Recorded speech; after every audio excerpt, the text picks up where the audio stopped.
Greetings, YouTubers. Welcome back to the channel. Working on the wife's Equinox again. This time we have a brake light out. So in order to get to that, you have to lift the hatch. So if you remember previous video, we replaced the hatch lift handle. So let's go ahead and lift this up. And got our tools ready to go. And there's two caps right here and right there. And what you want to do is get a screwdriver and lift up on the bottom of those, and I'll pop them out. So let me show you that real quick. So there's a little tab on the top and then a slot on the bottom. Pull them out. That exposes the bolts. And you can either, I think those are probably 10 millimeter. Let me check real quick. Most likely. Yep. Let's go ahead and zip them off.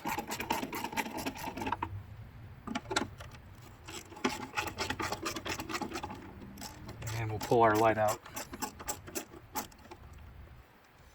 Keep track of your bolts. Don't let them fall.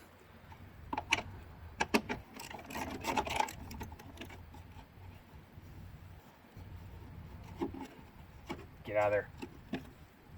Alright. Let's go ahead and peel it off from the side. Kind of pull straight back. It's got a detent over on this side here. There we go. Aha. This little thumb looking peg goes in there, so I think you need to pull and go a little bit this way. So here is the main harness, and here are the individual lights. Let's check real quick and see which ones are not working. So let's hold real quick. Okay, so let's go ahead and turn on the parking lights, and then we'll try the stop lights.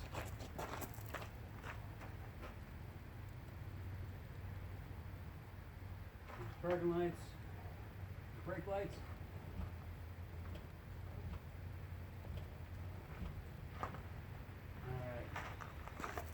So you can tell that the brake light doesn't work because I see it coming on the other side.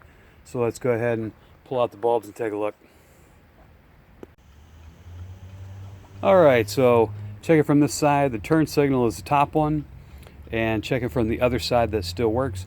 The brake light is the one in the middle. So we need to pull out the middle bulb, and that should be a 2 filament light bulb. So let's go ahead and pull that out.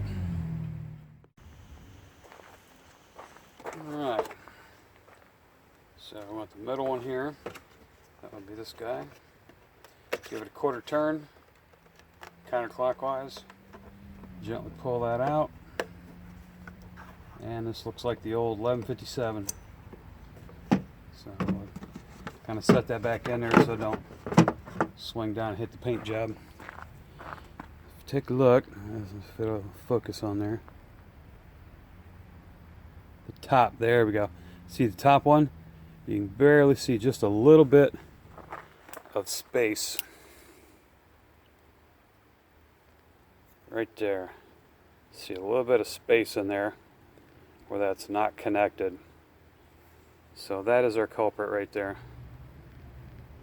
That has burned through and broken. So with these, you can tell it's got the two electrodes on the bottom, and with your tabs, one is up higher and one is up lower, and it also says on there 2057 LL for long life. It's basically a modern version of the 1157. So just find one like this at Walmart, Advanced Auto, AutoZone, wherever. They're everywhere, and we'll put another one in. All right. So we have the right guy. Low and high on the pegs. 2 elements in there, one for parking lights, and the top one is for the brake lights. So we'll go ahead and put that in here. If you look in here, you'll find out which ones go where. So the bottom has a slot for the higher peg, and the slot on the top is for the lower peg. So we want to put that in like this, push it past the spring and give it like 1/8 of a turn, and we'll put it in here carefully, wiggle it around until it locks in, then 1/4 turn. Now what I like to do is check it before I bolt everything back together, just to make sure it works. So let's go ahead and turn the key on and see if we got brakes.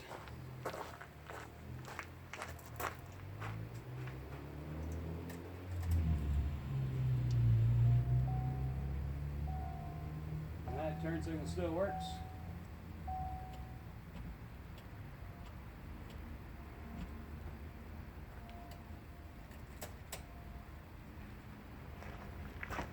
Alright, looks like we're in good shape. So now all you gotta do is put your 2 bolts back in and you're done. So any questions, comments, let me know.